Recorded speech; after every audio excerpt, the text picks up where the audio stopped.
ప్రధాన ప్రతిపక్ష పార్టీ హోదాలో ఉండి ఒక రాష్ట్ర ముఖ్యమంత్రిని పట్టుకొని ఏం బీకనిక పోయినావు అని అడిగితే రా ఇప్పటికే ప్రజల్ని పాయింట్ ఊడబిక్కురు ఉన్న అంగి చొక్కా కూడా ఊడబిక్తాం.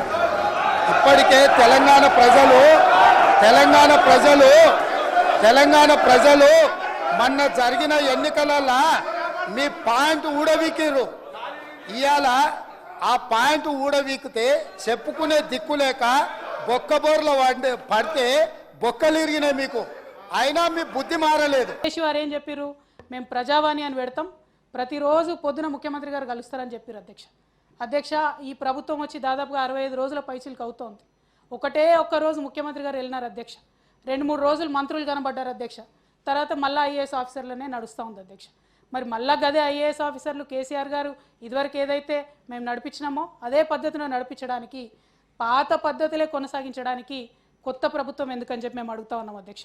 ముఖ్యంగా ప్రజావాణి వింటామని చెప్పి అధికారంలోకి వచ్చినటువంటి వాళ్ళ అధ్యక్ష ఢిల్లీ వాణి వింటురు తప్ప ప్రజావాణి వింటలేరు అధ్యక్ష. 65 రోజులల్లో కేవలం ఒకసారి ముఖ్యమంత్రి గారు ప్రజావాణికి పోతే ఢిల్లీకి మాత్రం వారానికి 2 సార్లు పోతా ఉన్నారు అధ్యక్ష. ఇవాళ వారానికి 2 సార్లు ఢిల్లీకి పోవడమే కాదు అధ్యక్ష, కాంగ్రెస్ పార్టీ ఇతర రాష్ట్రాల ఎమ్మెల్యేలు మన దగ్గరకు వస్తే తెలంగాణ ప్రభుత్వం ప్రోటోకాల్ ఇచ్చి మన పైసలతోని మన ఖర్చుతోని వారిని వాళ్ళ హారతులు ఇచ్చి స్వాగతం చేయడం అధ్యక్ష. అట్లానే రాహుల్ గాంధీ గారు బస్సు యాత్ర చేస్తే మన తెలంగాణకి వెళ్ళి బస్సులు పోతాయి అధ్యక్ష.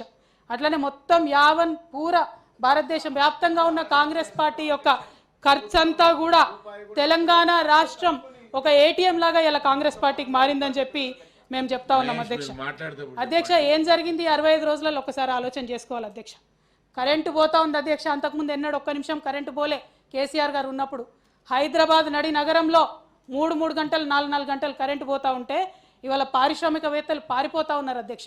మనం రాష్ట్రం యొక్క ప్రతిష్ట దిగజారిపోతున్నటువంటి సందర్భాన్ని గమనిస్తూ ఉన్నాం.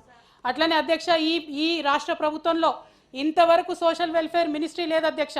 వీరు చేసినటువంటి దక్షత ఉన్నటువంటి ప్రభుత్వంలో 2 నెలల్లో అధ్యక్ష 3 ఆడబిడ్డలు సోషల్ వెల్ఫేర్ హాస్టల్లో ఆత్మహత్య చేసుకుంటే గౌరవ ముఖ్యమంత్రి గారికి తీరిక లేదు అధ్యక్ష మాట్లాడడానికి. మినిస్టర్ గారు లేరు అధ్యక్ష ఇప్పటి వరకు. ఈ విషయం మేము తీవ్రంగా పరిగణిస్తా ఉన్నాం అధ్యక్ష. మీ ద్వారా ప్రజలకు కూడా తెలియజేస్తూ ఉన్నాం అధ్యక్ష. అదేవిధంగా అధ్యక్ష మీరు చూసినట్టయితే ఇవాళ బడ్జెట్లో మరి వారు 6 గ్యారంటీలు అని చెప్పి మొదలుపెట్టిండ్రు. 6 గ్యారంటీలు అధ్యక్ష అమలు చేయాలంటే దాదాపుగా 1,36,00,000 రూపాయలు కావాలి అధ్యక్ష. కానీ ఈ ప్రభుత్వం బడ్జెట్లో చెప్పింది ఎంత అధ్యక్ష, 53,000 కోట్ల రూపాయలు అని చెప్పినారు అధ్యక్ష. మహాలక్ష్మి అనేటటువంటి ఒక పథకం 18 ఏళ్ళు పైబడ్డటువంటి తెలంగాణ ఆడబిడ్డలందరికీ కూడా నెలకు 2,500 ఇస్తామని చెప్పి అధికారంలోకి వచ్చినారు అధ్యక్ష. మరి వాళ్ళకి ఇవ్వాలంటే 1,39,00,000 మంది ఆడబిడ్డలు 18 ఏళ్ళ పైచిలకు ఉన్నవారు ఉన్నారు అధ్యక్ష. ఆల్రెడీ ఒక 26 లక్షల మందికి కేసీఆర్ గారి ప్రభుత్వంలోనే మనం వితంతు పెన్షను, ఒంటరి మహిళా పెన్షను, ఆసరా పెన్షను, బీడీ పెన్షన్లు ఇవన్నీ ఇచ్చుకున్నాం అధ్యక్ష. ఇప్పుడు మిగిలినటువంటి 1,39,00,000 మందికి 2,500 రూపాయలు నెలకు ఇవ్వాలంటే అధ్యక్ష 41,000 కోట్లు కావాలి అధ్యక్ష. దాని ఊసు మాత్రం ఈ ప్రభుత్వం ఎక్కడ కూడా ఎత్తలేదు అధ్యక్ష.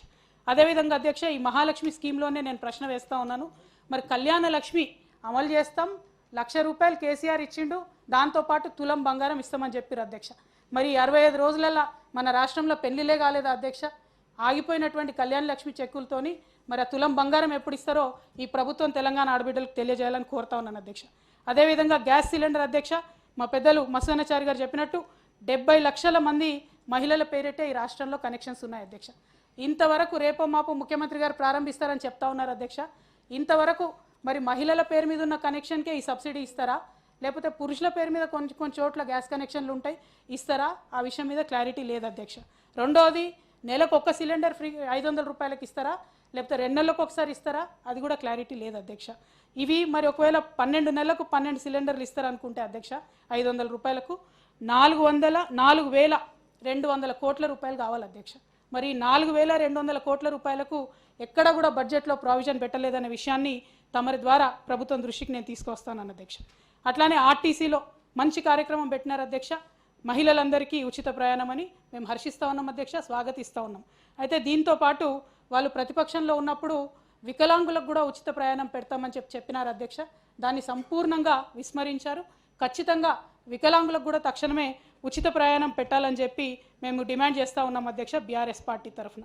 అదేవిధంగా అధ్యక్ష మరి గృహజ్యోతి అనే కార్యక్రమం గురించి వారు చెప్పడం జరిగింది అధ్యక్ష. అది కూడా రేపో మాపో ప్రారంభిస్తూ ఉన్నారని చెప్తా ఉన్నారు. 200 యూనిట్ల లోపు ఉన్నటువంటి వాళ్ళు దాదాపుగా 95,23,23,000 మీటర్లు ఉన్నాయి అధ్యక్ష మన రాష్ట్రంలో. దానికి ₹7 పర్ యూనిట్ మనం లెక్క పెట్టుకున్న అధ్యక్ష 6,315 కోట్ల రూపాయలు కావాలి అధ్యక్ష ఈ ఒక్క సంవత్సరానికి. దాని ఊసెక్కడ లేదు అధ్యక్ష.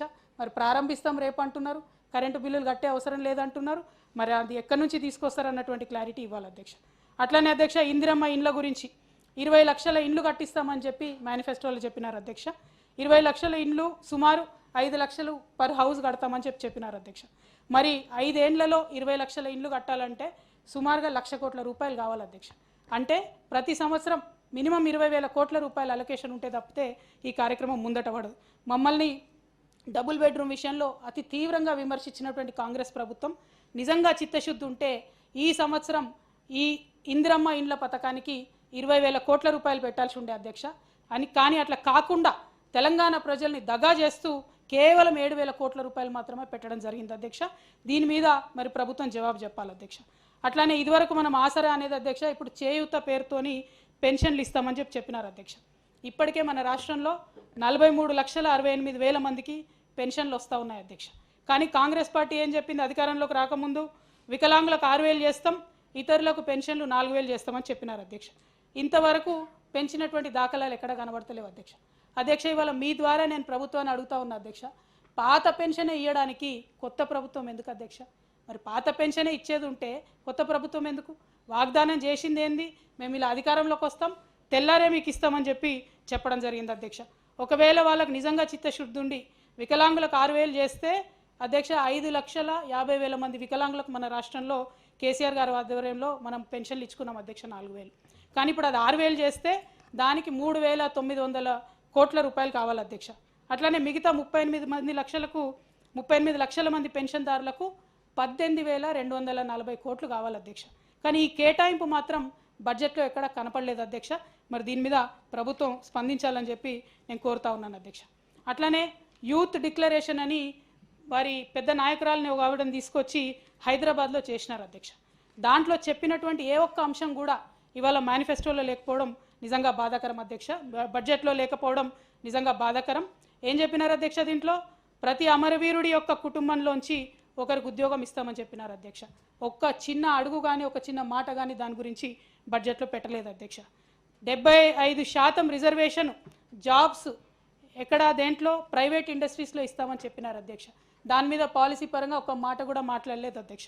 అదేవిధంగా నిరుద్యోగ భృతి 4,000 రూపాయలు ఇస్తామని చెప్పినారు అధ్యక్ష. దాని మీద కూడా ఎక్కడ ఒక చిన్న మాట కూడా చెప్పలేదు అధ్యక్ష.